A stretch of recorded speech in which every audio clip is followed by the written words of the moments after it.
My name's Leanne Kemp. I'm the founder and CEO of Everledger, building a platform of provenance to trace diamonds from the source of the mine right the way through to the retail network. And we can reduce black markets across the world. And then there's another hat.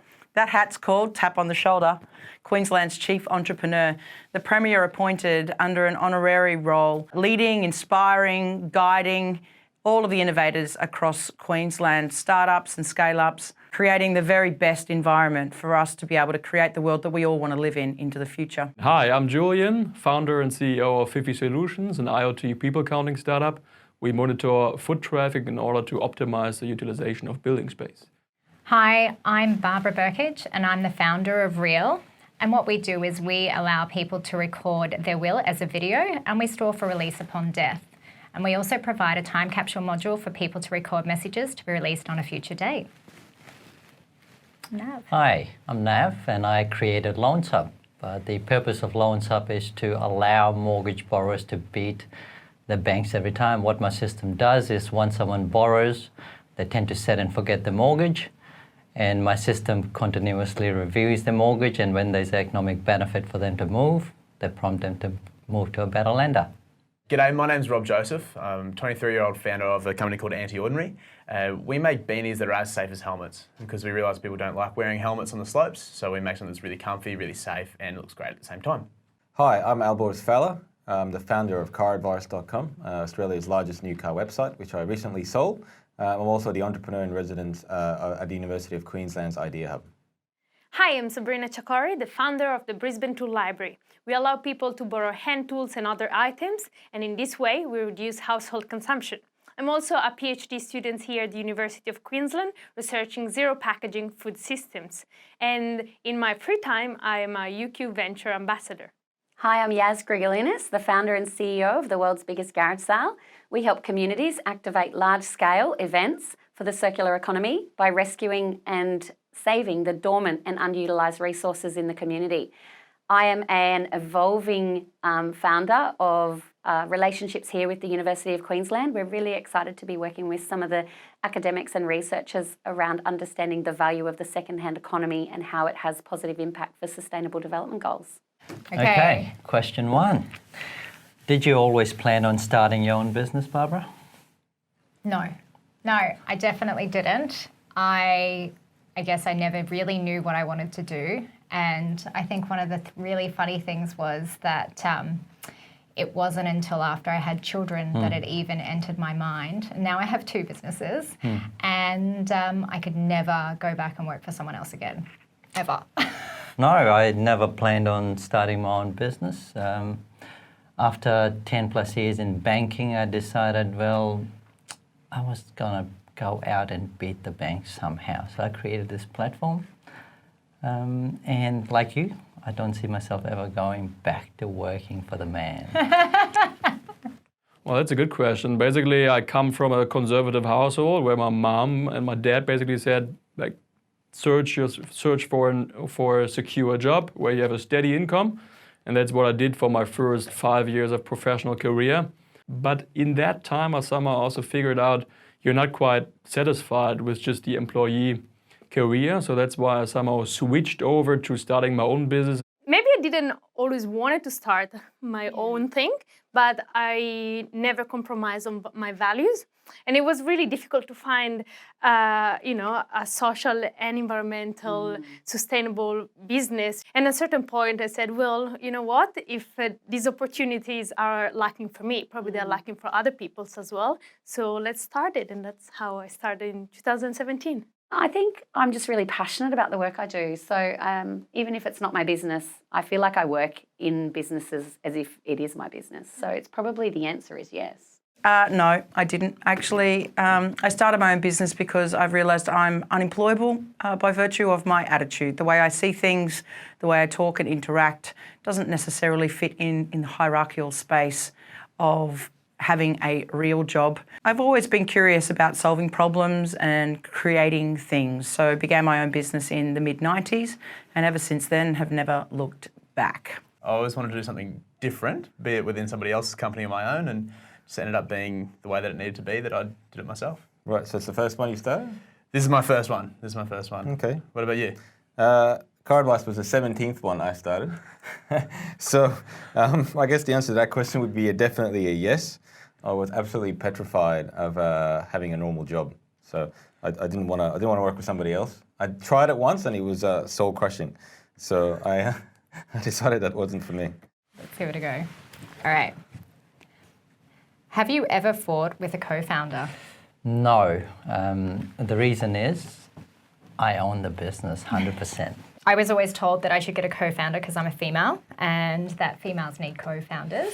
I don't know if I believe that. I don't believe that either, which is why I hadn't got one. But no fighting, only with the employees have I fought with.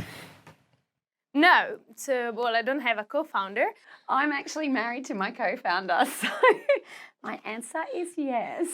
I don't think we've actually ever had like a proper fight, but we definitely have different opinions. It always helps to have like reviews where you basically talk with your team member. Just keep up communication, and then you basically can resolve any issue. I definitely have, yes. And I sort of learned from that to make sure that the co-founder and I get along before things get really serious.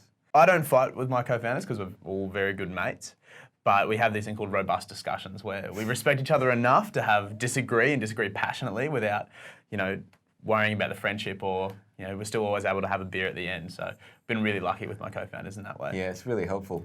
And it's also important. Somebody else isn't paying you, so it has to all work. That's right. Do your parents hate what you do? No.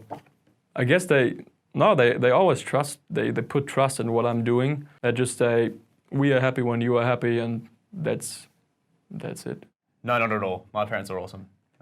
They've been Do they very know supportive. what you do? That's probably a better question. They did. I did it out of their garage for up until about 2 months ago. So they're fully aware, luckily very, very supportive, and I'm super lucky to have such supportive parents and family. That's awesome, man. I share that with you. I don't think my parents actually ever realised what I did. My parents were horrified when I quit my first real job, which was paying me really good money. I don't think they hated what I did, but they were really confused.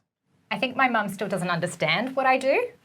And I think that she actually thinks I'm probably the smartest person and comes to me for business advice all the time, and I don't always have the answer to her questions. Because I'm a tech-based business, my parents don't get it either.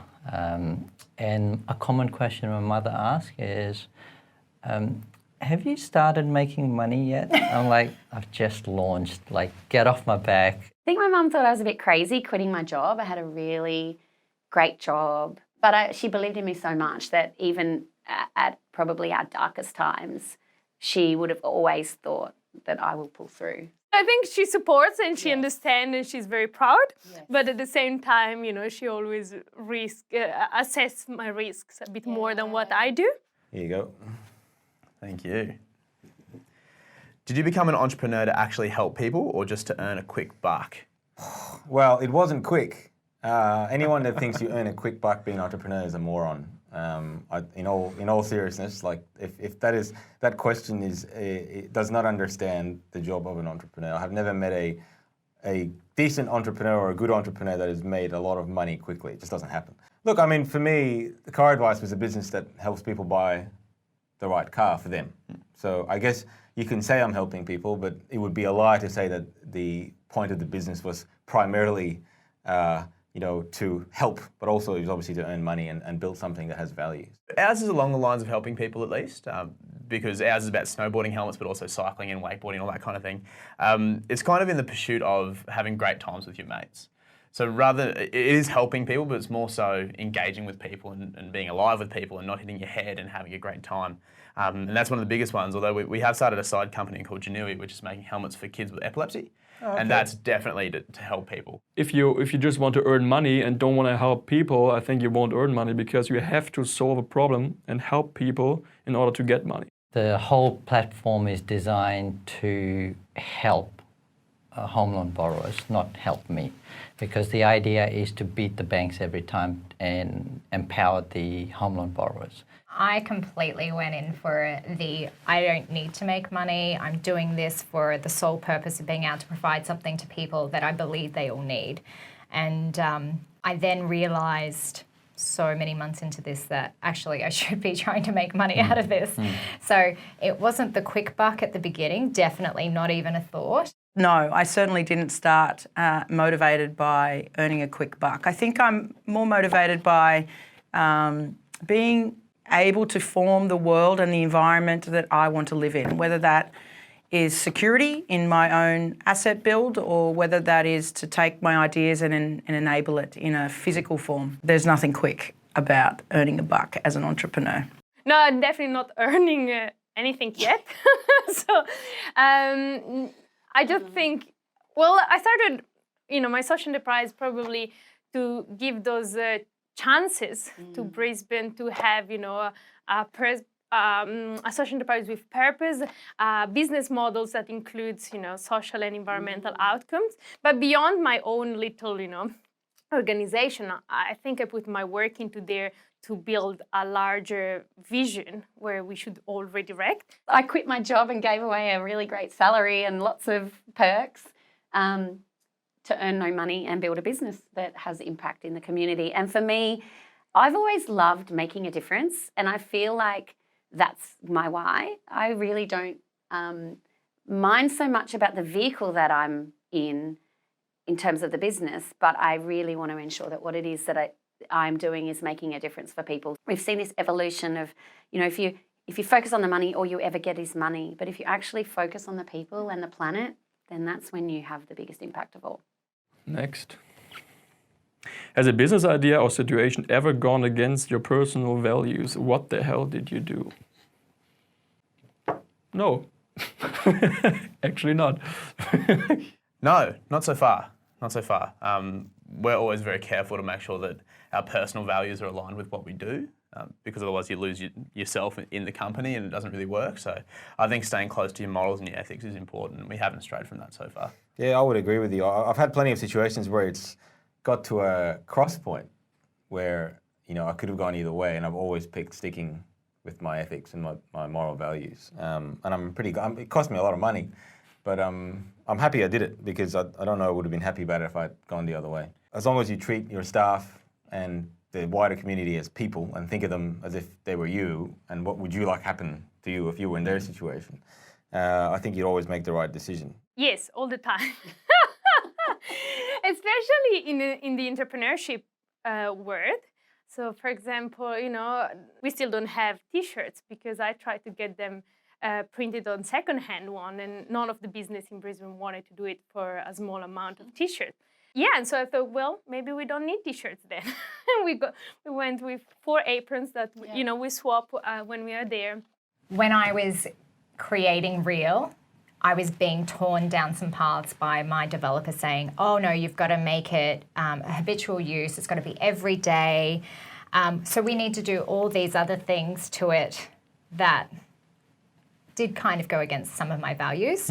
So that was something that I put on the side burner and that we didn't move forward with. In my journey, my personal values aligns with the reasoning I started the business completely.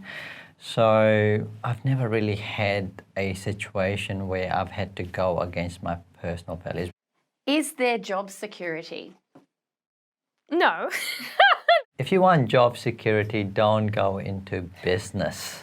For yourself. For yourself. Yes, if you don't want to be an entrepreneur. It's true.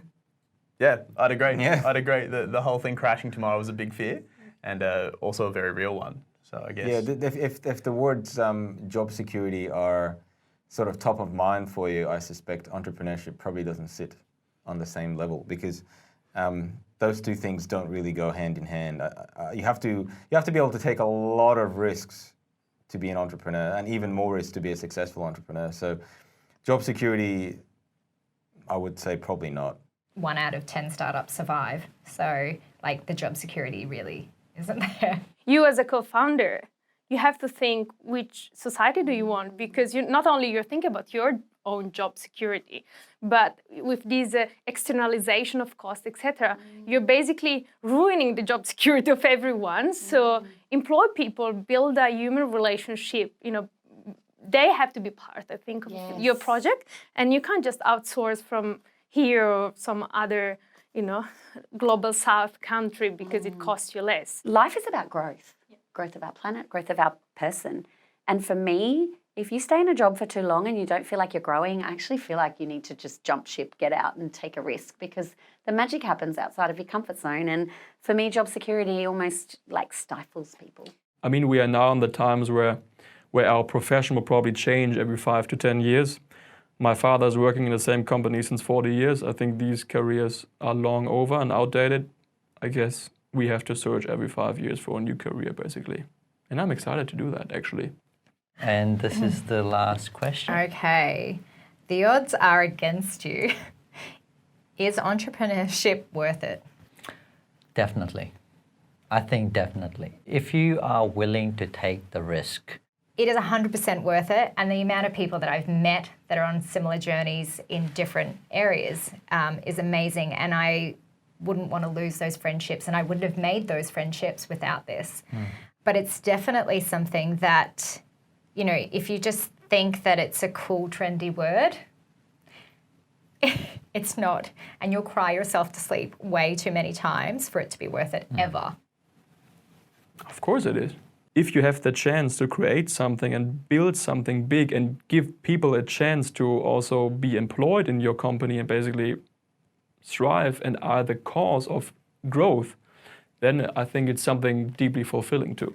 Yes, hell yes. I'm going to say yes because I feel like it's when I am at most under strain or challenged, that is when I do my best work. I'm driven by proving to others that even when the odds are against you, if you've got the grit, the resilience, the passion, then you never work a day in your life. So for me, the odds are against me, but this is part of the fun.